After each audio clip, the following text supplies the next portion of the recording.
Luke's gone.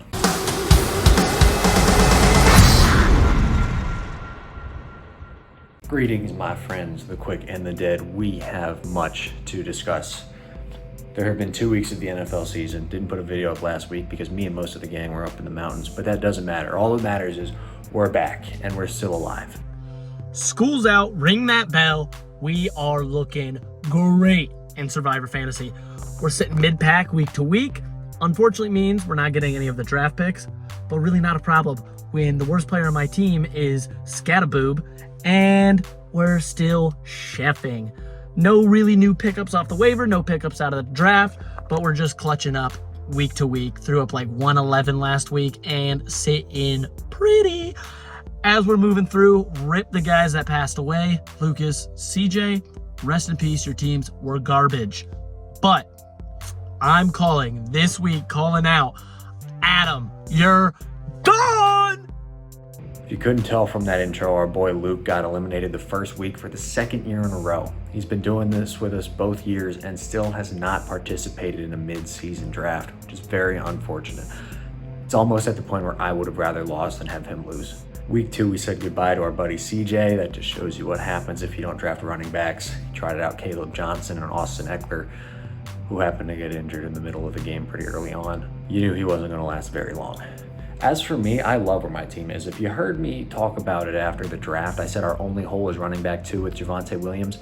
He has quickly become probably our best player. I was going to try to trade him off for Omarion Hampton because Josh, who has Omarion Hampton, is kind of a Cowboys fan.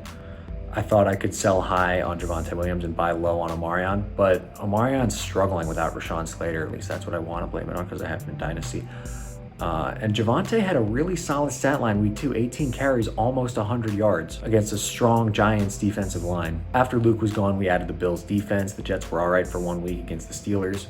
That game was a lot higher scoring than I thought it was going to be, but still put up 5 points, which is fine for a defense. Also added Isaac Guerrero, who's going to be insane when Christian McCaffrey and Brian Robinson go down. That's probably not going to happen, but there was nobody else I really wanted. I haven't had a high pick. I'm not going to aim for a high pick. The unlucky weeks will come, and I don't want that to line up with a week where I aim to score low. I will underperform at some point, and hopefully not to the point where I lose, but to the point where I get a high draft pick. Right now where we are with the team is we have good wide receiver depth, but no real high-end talent. So that's the number one thing.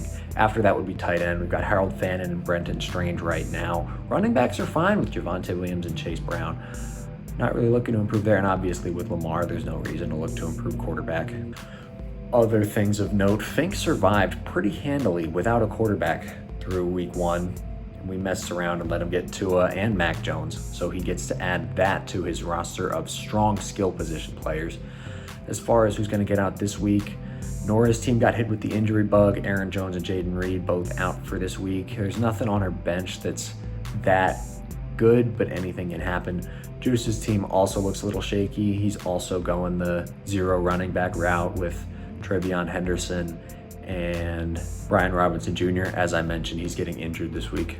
Nora's team also has Chris Olave, who was on the eliminated team maybe 4 or 5 times last season, or at least that's how it felt. But as we saw week 1 with Fink not being close to being eliminated, anything can happen. So my predictions are meaningless. Could be me for all I know. But let's hope it's not, and I will catch y'all next week.